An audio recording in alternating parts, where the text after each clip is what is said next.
Kenyans must have seen that the entire government today was in the Nairobi Securities Exchange floor, ringing the bell for the starting of the secondary trading of what is being called Talanta Infrastructure Fund. It is a 44.8 billion Kenya shillings board. Board, in other terms, is borrowing. When government borrows, it can do treasury bills, it can do bonds, which are either short-term or long-term. Now, since on the side of the book that we already know for government debt is already overstretched, now the government is coming up with these kind of facilities so that we do not seem like our debt is growing, whereas we are basically having another secret book of debt. One secret book was fuel levy. The second secret book, of course, is now this one for Talanta, at the behest of, or under the auspices of the sports fund. What is it? The Kenyan government is borrowing today, or has already borrowed, 44.8 billion Kenya shillings. That money is money to be spent today, but to be paid by Kenyans through taxes, and especially around betting and gambling, for the next 15 years, because most of the taxes or the revenue for the sports fund come from those two kind of areas. So we are spending revenue for the next 15 years today, so that we get political capital out of it today. But Kenyans will pay that loan for the next 15 years. It will be maturing in 2040. Now the interest rate is 15.04%. Those things seem just figures when you see them, but they affect every Kenyan. Because at that rate of 15.04%, it means boards that are paid semi-annually after every 6 months, the government will be paying from the sports fund around 3.4 billion Kenya shillings after every 6 months. So at the maturity of the board in the next 15 years, Kenya will have paid interest rates of 100 billion for a loan of 44.8 billion Kenya shillings. And I'm here wondering, if that cannot make us agree as Kenyans, then what would? Because we are basically mortgaging every stream of government revenue, like Kenya is going anywhere. Kenya will still need a sports fund for the next 15 years. What is the urgency of rushing to overburden the country with a 44 billion loan, which upon maturity will be paying more than double on interest rate alone? From where we see it is a very reckless manner of running the fiscals of a country, because we are now mortgaging income streams of the country. And I can tell you without blinking of an eye that these kind of mechanisms you see, the experienced officers in the National Treasury do not even support it, including the fuel levy securitization. It is only the excitement of some people who are now putting our country in this kind of risk. Any experienced economist, even in the National Treasury, and I'm saying it having been in close interaction, do not support this kind of recklessness. I request the leadership, let us put our country first, beyond the convenience of what we want to do in terms of developmental politics. Because Kenya will be here past the next election.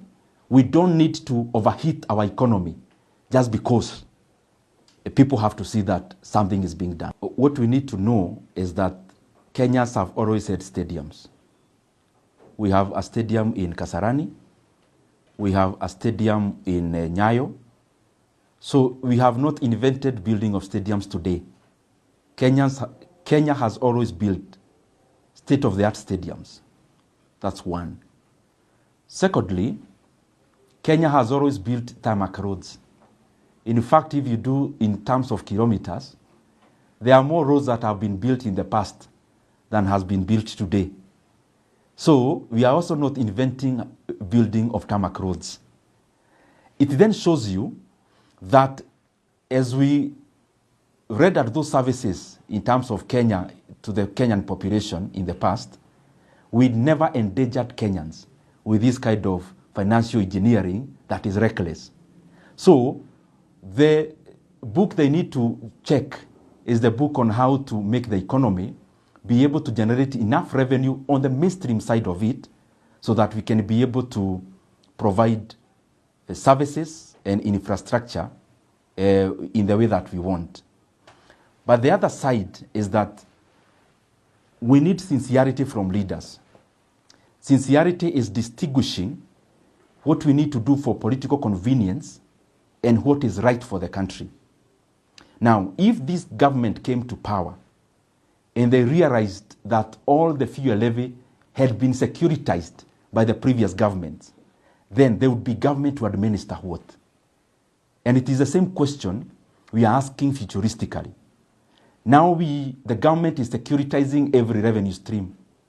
Now the government that will be coming, in whichever time, they'll be coming to administer which revenue.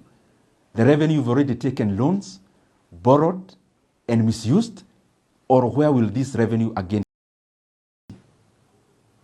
Now the interest rate is 15.04%. Those things seem just figures when you see them, but they affect every Kenyan. Because at that rate of 15.04%, it means boats that are paid semi-annually after every 6 months, the government will be paying from the sports fund around 3.4 billion Kenya shillings after every 6 months. So at the maturity of the board in the next 15 years, Kenya will have paid interest rate of 100 billion for a loan of 44.8 billion Kenya shillings. And I'm here wondering, if that cannot make us agree as Kenyans, then what would? Because we are basically mortgaging every stream of government revenue, like Kenya is going anywhere. Kenya will still need a sports fund for the next 15 years. What is the urgency of rushing to overburden the country with a 44 billion loan, which upon maturity will be paying more than double on interest rate alone? From where we see it is a very reckless manner of running the fiscals of a country, because we are now mortgaging income streams of the country. And I can tell you without blinking of an eye that these kind of mechanisms you see, the experienced officers in the National Treasury do not even support it, including the fuel levy securitization. It is only the excitement of some people who are now putting our country in this kind of risk. Any experienced economist, even in the National Treasury, and I'm saying it having been in close interaction, do not support this kind of recklessness. I request the leadership, let us put our country first beyond the convenience of what we want to do in terms of developmental politics. Because Kenya will be here past the next election. We don't need to overheat our economy just because people have to see that something is being done. What we need to know is that Kenyans have always had stadiums. We have a stadium in Kasarani. We have a stadium in Nyayo. So we have not invented building of stadiums today. Kenya has always built state-of-the-art stadiums. That's one. Secondly, Kenya has always built tarmac roads. In fact, if you do in terms of kilometers, there are more roads that have been built in the past than has been built today. So we are also not inventing building of tarmac roads.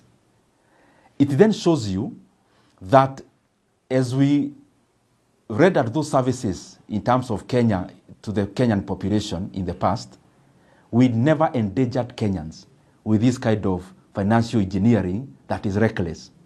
So the book they need to check is the book on how to make the economy be able to generate enough revenue on the mainstream side of it so that we can be able to provide services and infrastructure in the way that we want. But the other side is that we need sincerity from leaders. Sincerity is distinguishing what we need to do for political convenience and what is right for the country. Now, if this government came to power and they realized that all the fuel levy had been securitized by the previous governments, then there would be government to administer what? And it is the same question we are asking futuristically. Now the government is securitizing every revenue stream. Now the government that will be coming, in whichever time, they'll be coming to administer which revenue. The revenue you've already taken loans, borrowed, and misused, or where will this revenue again